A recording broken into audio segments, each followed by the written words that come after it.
Hi everyone, organic chemistry कर रहे थे हम लोग और लास्ट लेक्चर में फंक्शनल ग्रुप को काफ़ी डिटेल में कंसिडर किए थे। आज के इस लेक्चर में फिर से अगला term homologous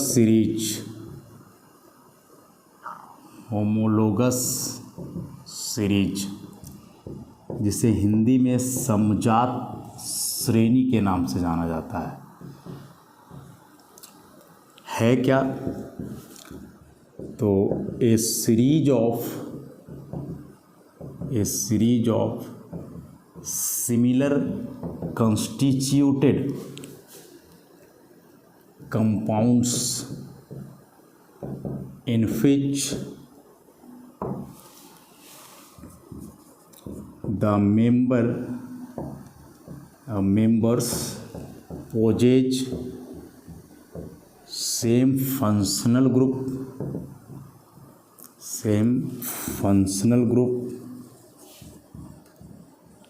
and have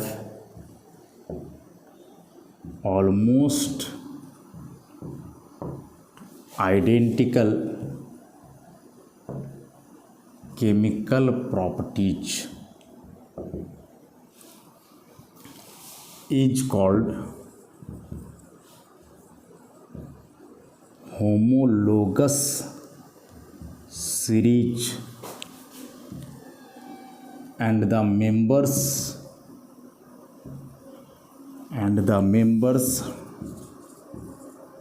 are called its homologue.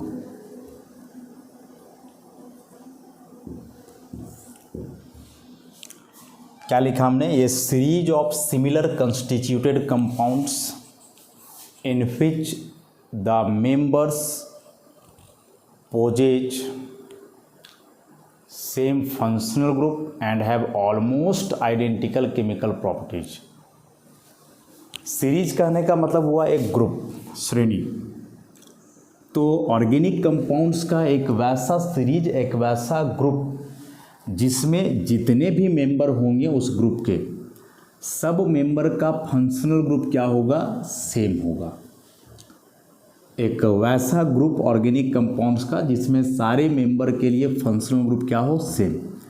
अब फंक्शनल ग्रुप सेम है तो जैसा कि हमने पढ़ा कि फंक्शनल ग्रुप ही वह होता है जो केमिकल रिएक्शन में जनरली इन्वॉल्व होता है। अब यदि फंक्शनल ग्रुप सेम है तो ऑब्वियसली सारे कंपाउंड का chemical reaction means chemical properties भी लगभग एक समान होंगे, लगभग सेम होंगे। ऐसे नहीं समझ में आ रहा है तो ऐसे इसको कंसिडर कर सकते हो कि जैसे हम में मतलब कि हम मनुष्यों में भी अलग अलग कैटेगरी बटा हुआ है। खासकर कि हम लोग बात करें अपने इंडियंस में तो कैटेगरी बटा हुआ है कि एक कास्ट के लोग हैं जो जनरल कैटेगरी में आएंगे, एक कुछ कास्ट हैं जो ओबीसी के अंदर आएंगे, कुछ एससी के अंदर आएंगे, कुछ एसटी के अंदर आएंगे, ऐसे करके। तो यह जो बंटवारा हमने किया है कैटेगरी का जात के आधार पे, तो उसी प्रकार से यहाँ है ऑर्गेनिक कंपाउंड्स के भी अलग अलग जात हैं। जैसे हम मनुष्यों में अलग अलग जात बताया गया है वैसे ऑर्गेनिक कंपाउंड्स में भी अलग अलग जात है। तो ऑर्गेनिक कंपाउंड का जात कहने का मतलब कि फंक्शनल ग्रुप। तो यदि मान के चलो किसी ऑर्गेनिक कंपाउंड में COOH ग्रुप है तो हम लोग बोलेंगे देखो यह कार्बोक्सिलिक एसिड के जात का है। CHO है बोलेंगे देखो यह अल्डिहाइड के जात का है। OH है बोलेंगे यह अल्कोहल के जात का है। तो नाम में डेफिनेशन है कि वह श्रेणी, वह सीरीज, वह ग्रुप जिसमें एक जात के कंपाउंड हैं। समजात श्रेणी मतलब इसमें एक ही जात के कंपाउंड्स होते हैं, तो वही कहलाता है होमोलोगस सीरीज। बेसिकली यदि कोई ग्रुप में 10 कंपाउंड्स हैं और 10 कंपाउंड के फंक्शनल ग्रुप सेम हैं तो वही एक होमोलोगस सीरीज बनाएंगे। अब ऐसा भी है कि 10 कंपाउंड है लेकिन 5 कंपाउंड एक जैसे, फिर बाकी 5 एक जैसे।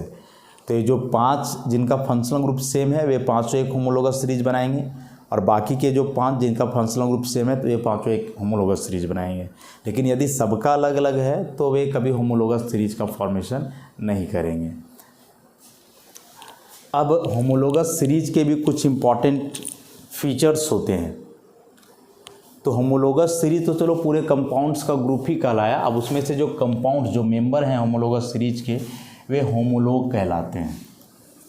और फीचर्स क्या होमोलोगस सीरीज का है, तो सबसे पहला कि एक होमोलोगस सीरीज में जितने भी कंपाउंड्स होंगे सबका फंक्शनल ग्रुप क्या होगा, सेम होगा। दूसरा कि यदि फंक्शनल ग्रुप सेम है तो एक होमोलोगस सीरीज के सारे मेंबर का केमिकल रिएक्शंस भी ऑलमोस्ट क्या होंगे, सेम होंगे, ऑलमोस्ट एक जैसे होंगे। और तीसरा कि द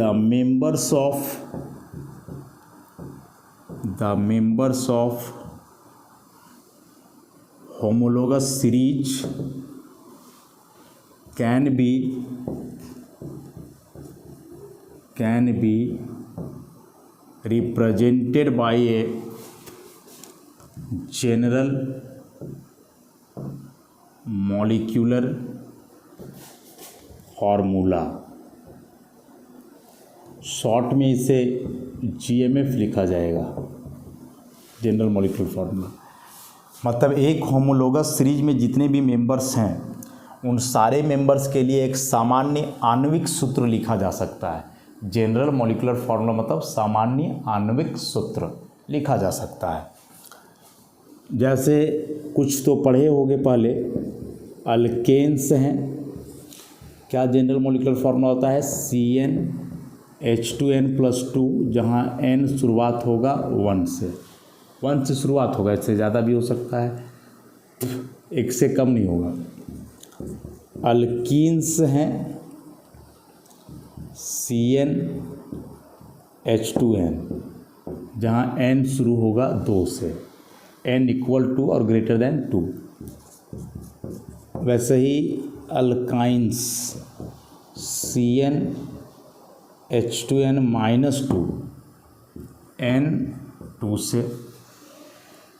उसके बाद हेलोअल्केन्स CnH2n+1, हेलोजन जुड़ा होगा, n = greater than 1। Cycloalkanes CnH2n, n = greater than 3। Alcohols CnH2n+1 OH, n = greater than 1।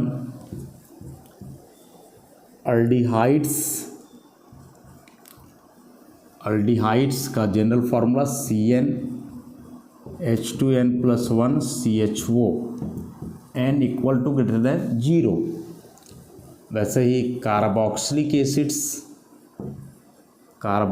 Acids CnH2n+1 COOH and n = greater than 0।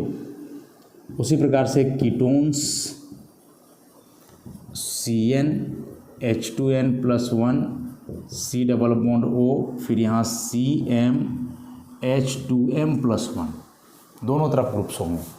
तो ऐसे करके हर एक क्लास का जो ऑर्गेनिक कंपाउंड है उसके लिए आप एक जनरल मॉलिक्यूलर फार्मूला लिख सकते हो। अभी तक जो मोस्ट कॉमन जो पढ़े होंगे वह अल्केन, अल्कीन और अल्काइन पढ़े होंगे, लेकिन ऐसे करके जितने भी फंक्शनल ग्रुप्स बताए गए लास्ट लेक्चर में, जो हमने 34 फंक्शनल ग्रुप्स को कंसिडर करा था, उन सारे फंक्शनल ग्रुप को जो है आप लिख सकते हो। जनरल मॉलिक्यूलर फार्मूला सबका लिखा जा सकता है। अभी जनरल मॉलिक्यूलर फार्मूला तो रटोगे ही रटोगे, क्योंकि इस आधार पे क्वेश्चंस क्या आएंगे, कैसे आएंगे, वो तो अभी हम बताएंगे। और जब जनरल मॉलिक्यूलर फार्मूला को रटोगे तो इस फार्मूला के अलावे आप इस n को भी ज़रूर ध्यान में रखोगे 100%। क्यों रखोगे, तो जैसे अल्कीन का आप जनरल मॉलिक्यूलर फार्मूला देखो और साइक्लो अल्केन का देखो, सेम है ना, CnH2n, लेकिन यहाँ n का वैल्यू 2 से स्टार्ट हो रहा है, जबकि यहाँ n का वैल्यू 3 से। इसका मतलब कि जो साइक्लो अल्केन है उसमें 3 से कम कार्बन नहीं हो सकता है। 3 से कम कार्बन रहेगा तो रिंग का फॉर्मेशन कैसे हो सकता है, नहीं हो सकता है। सबसे छोटा जो साइकिल है वह ट्राइंगल के जैसा है, जिसमें 3 वर्टेक्स होते हैं, तो 3 कार्बन तो डेफिनेटली चाहिए ऐसे। तो ऐसे कुछ जनरल मॉलिक्यूलर फार्मूला है जिसको आप याद रखोगे, और n का वैल्यू याद रखना ज़्यादा ज़रूरी है। n का वैल्यू याद रखना ज़्यादा ज़रूरी है। और क्या क्वेश्चंस बन सकते हैं इन सब से, पहले उसको हम लोग कर लेते हैं।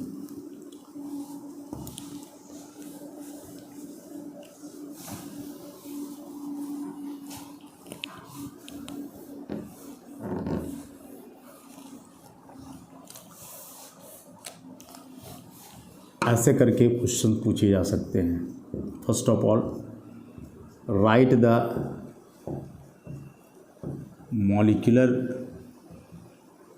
molecular formulae of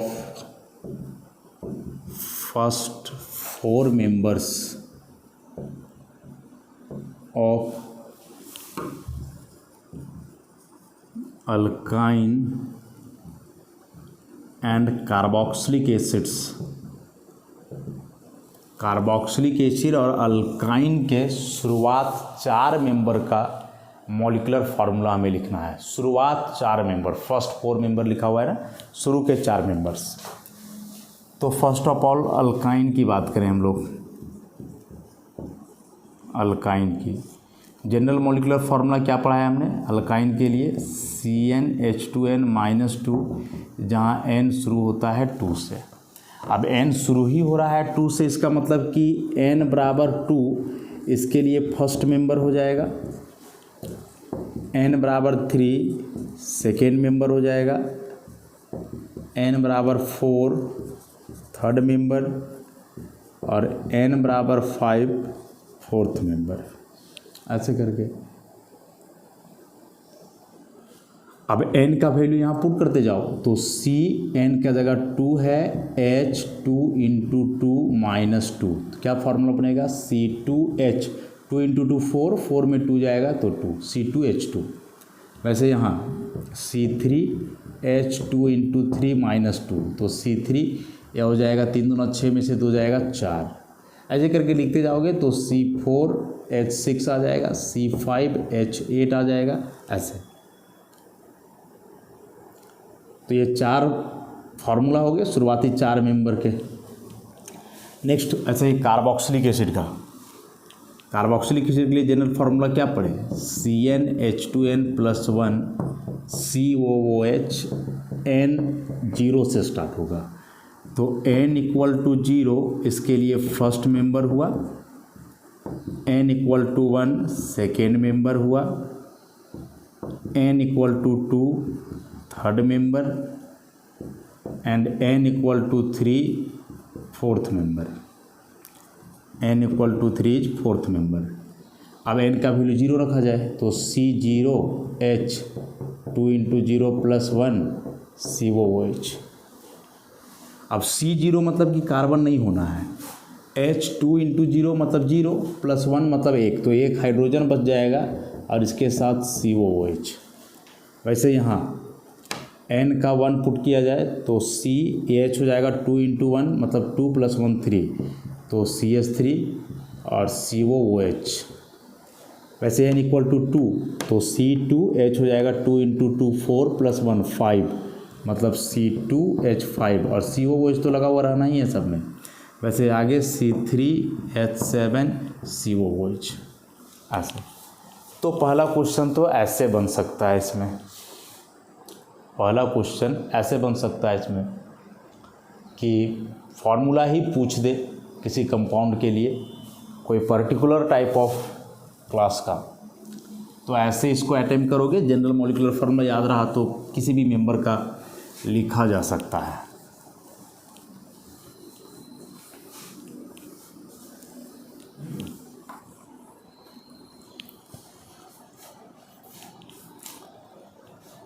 next question ऐसे बन सकता है इसमें, which one is an alkane, और ऑप्शन दिए रहेंगे C4H8, C4H9, C4H10, C4H6, ऐसे। कि इनमें से कौन एक अल्केन है। कैसे पहचानोगे? तो जनरल मॉलिक्यूलर फार्मूला के आधार पे। अल्केन का जनरल मॉलिक्यूलर फार्मूला हमने क्या पढ़ा? CnH2n+2। अब n देखो सब जगह सेम दिया हुआ है, 4 4 4, तो n इक्वल टू हुआ 4। अब n इक्वल टू 4 है तो ज़रा पुट किया जाए, C4H2 × 4+2, तो C4H10 ऐसा। तो देखो C4H10 कहाँ है? This one, so this is alkane. तो एक क्वेश्चन ऐसे भी इस पे पूछा जा सकता है, 4 फार्मूलाज दिए हुए रहेंगे, पूछा जाएगा कि इसमें से कौन अल्केन रिप्रेजेंट कर रहा है, कौन अल्कीन है, ऐसे करके। नेक्स्ट क्वेश्चन इसमें आ सकता है ऐसे, for the third member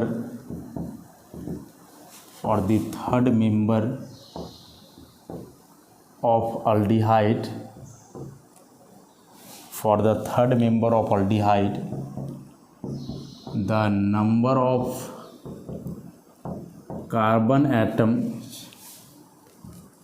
will be, option होगा 2 3 1 4, कि अल्डिहाइड का तीसरा मेंबर के लिए कार्बन एटम का संख्या कितना होगा। तीसरा मेंबर किसके लिए? अल्डिहाइड के लिए। फॉर्मूला पे जाओ, CnH2n+1 CHO ऐसा। अब फॉर्मूला से भी ज़्यादा ज़रूरी है n का वैल्यू, कि n = 0।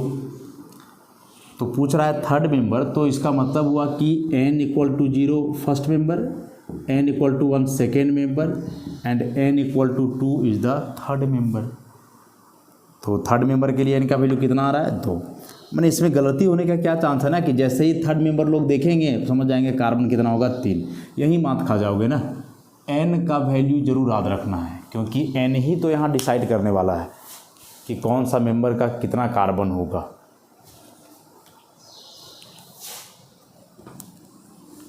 एक क्वेश्चन और जो इसमें बन सकता है,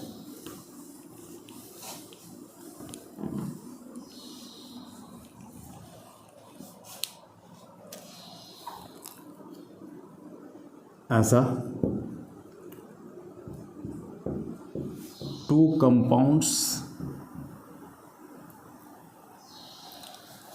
compounds X and Y have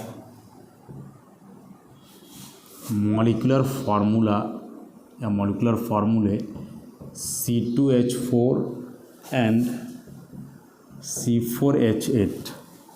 2 compounds X and Y have molecular formulae C2H4 and C4H8 respectively. The compounds may be,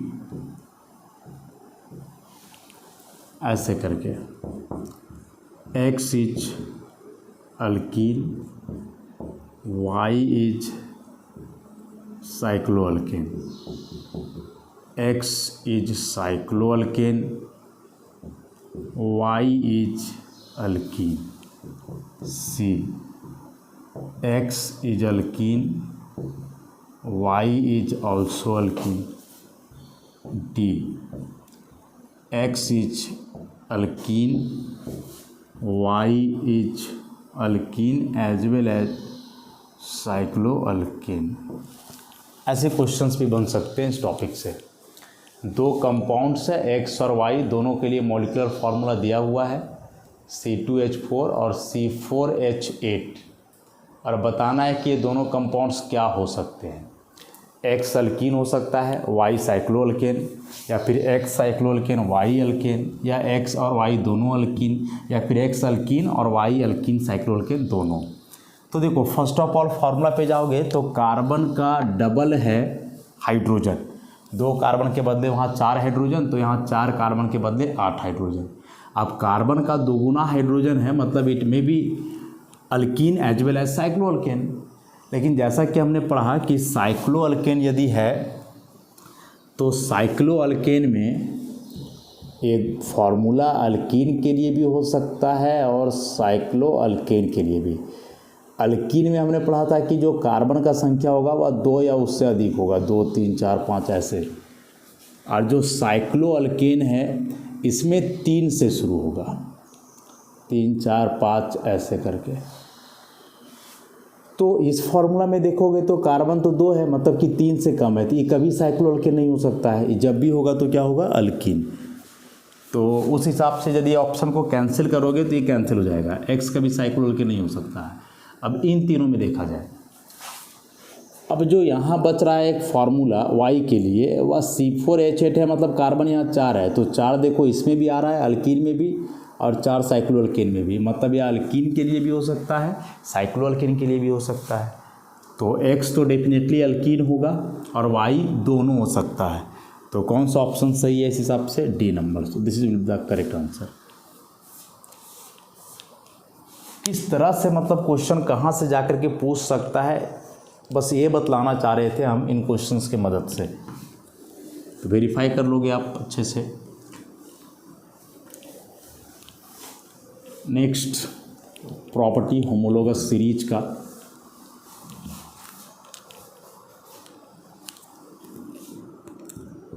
the 2 consecutive members of a homologous series, the 2 consecutive members of a homologous series differ in their molecular formulae by CH2 unit और 14 AMU by mass। कि एक homologous series के जो 2 लगातार member हैं, 2 consecutive members का मतलब हुआ 2 लगातार मेंबर, तो मॉलिक्यूलर फार्मूला से कंपेयर करोगे तो उन दोनों में अंतर होगा CH2 का, और मास से कंपेयर करोगे तो 14 का। जैसे एग्जांपल से समझा जाए, अल्कोहल्स जनरल फार्मूला हमने ऐसा पढ़ा, CnH2n+1 OH, जहाँ n शुरू होगा 1 से। अब n का वैल्यू 1 रखोगे तो C ये हो जाएगा 2 × 1 + 1 3 OH। n का वैल्यू 2 रखो, ये 1 के लिए था, n का वैल्यू 2 रखो तो C2H 2 × 2 4 + 1 5 OH। n = 3 रखो तो C3H7 OH। n = 4 रखो तो C4H9 OH। ऐसे अब इसमें से कोई भी 2 लगातार मेंबर, कोई भी 2 लगातार मेंबर, 2 लगातार मतलब कि इन दोनों को ले लो, इन दोनों को ले लो, या इन दोनों को, लगातार होने चाहिए लेकिन कंसिक्यूटिव होने चाहिए। तो इसमें से अंतर निकालना है तो निकालो, जैसे इन दोनों में निकालें, C3H7OH और C2H5OH, अंतर मतलब माइनस करो तो OH के बदले OH ख़त्म, 7 हाइड्रोजन के बदले 5 जाएगा तो 2, 3 कार्बन के बदले 2 जाएगा तो 1, तो कितना का अंतर आया, CH2 का।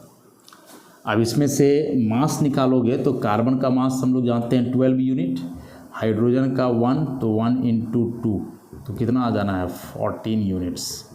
इसी को 14 AMU लिखा जा रहा है। तो ये हमने लिखा है कि 2 मेंबर के बीच फार्मूला से कंपेयर करोगे CH2 और मास से कंपेयर करोगे तो 14। अब इससे रिलेटेड देखो 2 इंपॉर्टेंट क्वेश्चंस बनते हैं। Number 1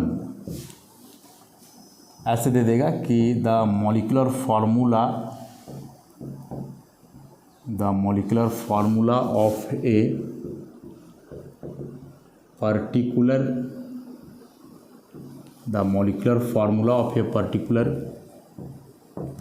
member of ether is C2H6O.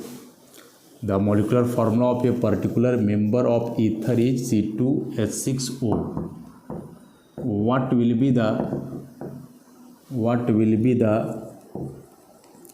molecular formula of its next second member? ऐसा बोल रहा है कि ईथर फंक्शनल ग्रुप पे हम लोग देखे थे, या एक टाइप है फंक्शनल ग्रुप का, मतलब ऐसे ऑर्गेनिक कंपाउंड्स होते हैं इस कैटेगरी में। तो बोल रहा है कि इस ईथर का जो मॉलिक्यूलर फार्मूला है वह है C2H6O।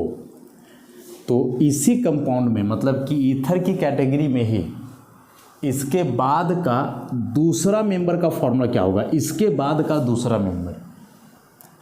तो जैसे यहाँ एक पर्टिकुलर फार्मूला दिया हुआ है C2H6O, इसके बाद का दूसरा मेंबर, तो इसके जस्ट बाद वाला जो मेंबर होगा वो कितना ज़्यादा होगा, CH2, क्योंकि अभी हम लोग पढ़े CH2 का अंतर है।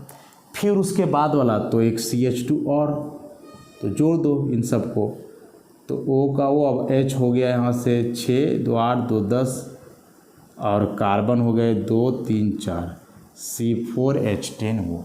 This is the formula. इसी को मास के टर्म में पूछा जा सकता है ऐसे करके। यहाँ मॉलिक्यूलर फार्मूला की जगह क्वेश्चन कर देगा कि the molecular mass of a particular member of ether is, ऐसे करके 46 AMU। So what will be the molecular formula of next, molecular formula की जगह molecular mass next second member, कि मास दिया होता 46 और बोला है कि इसके बाद का दूसरा मेंबर का मास कितना होगा। तो इसके बाद का दूसरा मेंबर, तो मास के टर्म में हमने पढ़ा कि दो मेंबर के बीच का अंतर होता है 14 का। तो फर्स्ट ऑफ ऑल इसमें 14 जोड़ा जाएगा, एक बार और 14 जोड़ा जाएगा, क्या कि दूसरा मेंबर पूछा है, अब निकाल दो, 74 आ जाएगा AMU। तो ऐसे भी क्वेश्चन आ सकता है। तो इस तरह से क्वेश्चन पूछे जाते हैं होमोलोगस सीरीज से, लोग कंसीडर नहीं करते हैं। बस वैसे ही होमोलोगस सीरीज क्या है रट लिए, जनरल मॉलिक्यूलर फार्मूला 1-2 का याद कर लिए बस। लेकिन क्या इसका इम्पोर्टेंस है, कैसे हम लोग क्वेश्चन एराइज कर सकते हैं इससे, उसको लोग नहीं समझ पाते हैं। अब जैसा कि शुरुआत पे हमने लिखा था कि ये 4 कंपाउंड है, चारों में OH है, इसका मतलब सभी में आइडेंटिकल फंक्शनल ग्रुप है, तो ये सभी अल्कोहल फैमिली के हो गए। मतलब ये 4 कंपाउंड मिलकर के एक होमोलोगस सीरीज बना रहे हैं। और इन चारों कंपाउंड का केमिकल प्रॉपर्टीज ऑलमोस्ट सेम होगा, एकदम सेम होगा ऐसा नहीं है, ऑलमोस्ट सेम होगा, लेकिन फिजिकल प्रॉपर्टीज बिल्कुल अलग होगा। फिजिकल प्रॉपर्टी मतलब melting point, boiling point, density, solubility, ये सब। और केमिकल प्रॉपर्टी मतलब उसका केमिकल रिएक्शन। तो फंक्शनल ग्रुप सेम होने से केमिकल रिएक्शन सेम, क्योंकि फंक्शनल ग्रुप ही रिएक्शन में भाग लेता है। लेकिन मेंबर अलग अलग है, कार्बन हाइड्रोजन का संख्या अलग है, तो मास अलग होगा, और मास पे जनरली डिपेंड करता है फिजिकल प्रॉपर्टी। तो मास सबका बिल्कुल अलग हो जा रहा है, 14 यूनिट का अंतर है, तो उस हिसाब से फिजिकल प्रॉपर्टी सबका क्या होगा, डिफरेंट होगा, अलग हो जाएगा।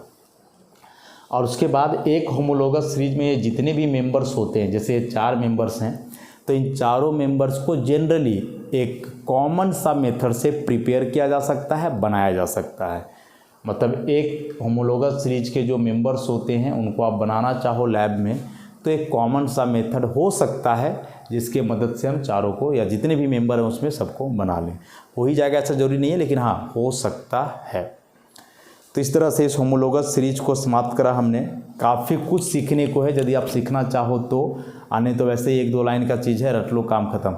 जो क्वेश्चंस बता रहे हैं ना उस पर ज़्यादा फोकस करोगे, क्योंकि कंसेप्ट वहाँ से बनेंगे, एग्जाम में क्वेश्चन वहाँ से आएंगे।